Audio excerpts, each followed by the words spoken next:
new reports that the DOJ does not expect Bob Mueller to finish work by the end of next week. He's going to keep on going, and any moment, Mueller will make his last major filing against Paul Manafort as local prosecutors in New York look at state charges against him. So with me are two people with deep knowledge of the law and some of the players here. Richard Painter, a former chief White House ethics lawyer under President George W. Bush, who's run for office as a Democrat, and Corey Lewandowski, former campaign manager for Donald Trump. I should mention Corey's been interviewed by the House and Senate Intelligence Committees, has not been interviewed by the Mueller team, and Lewandowski was also at the White House this week. A couple folks with all kinds of White House access. Thanks to both of you for doing this on a big night. Thank you. Corey. Our pleasure. Yeah, Corey, big New York Times story alleging all kinds of evidence of obstruction by your old boss, Donald Trump. Do you view this story as important? And do you think it's problematic that the New York Times has sources there for the story reporting that Donald Trump called you and asked you to help oust Jeff Sessions in the middle of this probe?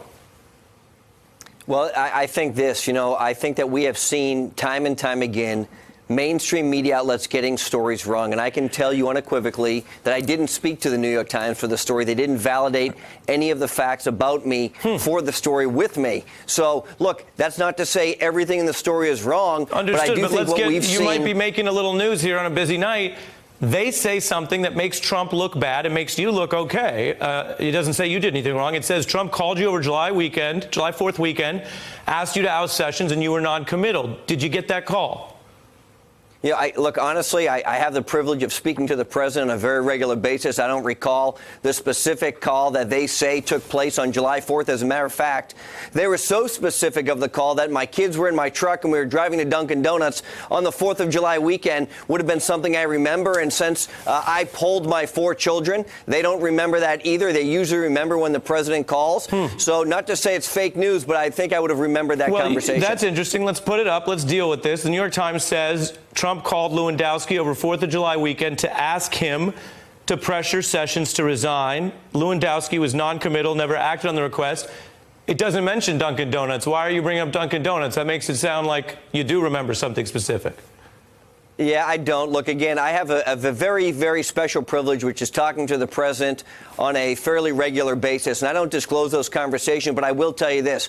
I don't ever remember the president ever asking me to get involved with Jeff Sessions or the Department of Justice in any way, shape, or form ever. So you're saying it didn't happen on a July 4th drive to Dunkin' Donuts. The article doesn't mention Dunkin' Donuts. But if you're disputing that, have you called the Times and told them that?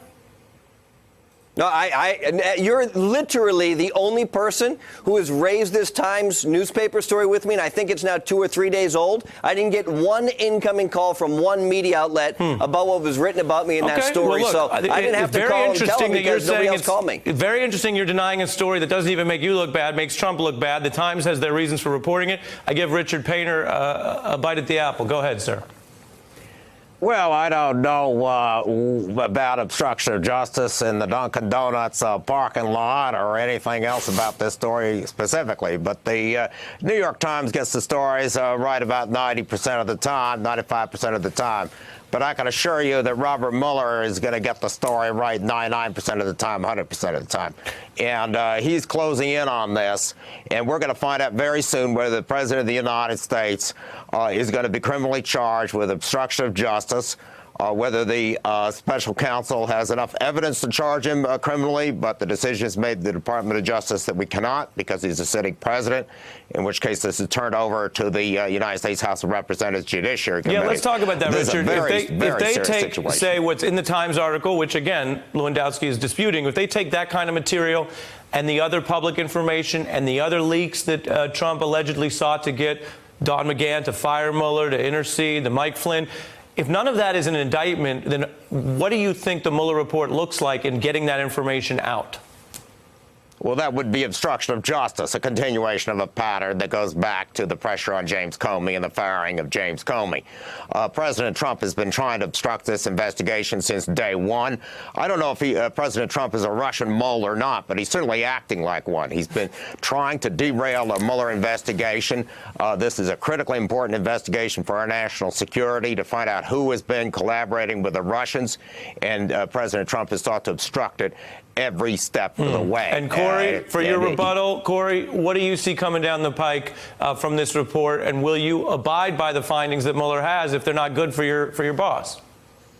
Well, I think first and foremost, and maybe you all agree with it, we should absolutely make this report public. Everybody should have the opportunity to review the full report. We've spent $40 million on this report so far, so let's see what it says, because you can't have it both ways. I think this report is going to show there was no collusion, no cooperation, no coordination between the Trump campaign and the Russians, and the only campaign that coordinated was the Clinton campaign, and no one wants to talk about that. And if there was Russian interference in the 2016 election, why is it that Barack Obama and Comey and Clapper aren't held responsible, because they were the ones in charge of the government at the time?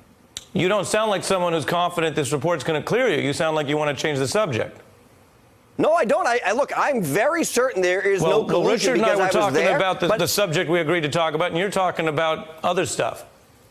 No, I'm talking about the Mueller report, and I'm saying I hope you agree with me that the full unredacted version is available to the American people. Okay. So we're not looking at snippets of this. We want to see the whole Interesting to hear report. you hit That's that what we point. have called I for. suspect that's something that you and Richard on different views here would agree on. I got to get to this other interview I planned. I invite both of you back, as I've been saying. Bob Barr making news tonight that Mueller's not done by the end of next week. You're both welcome back. Corey, interesting to hear you on the record dispute the times for the first time. And the only other positive spin I can put on all this is I hope they were good donuts. Thank you very much. Corey Lewandowski, Richard Painter, thanks to both of you. Hey, I'm Ari Melber from MSNBC. You can see more of our videos right here, or better yet, subscribe to our YouTube channel below. You could have been anywhere in the world, but you're here with us, and we appreciate that.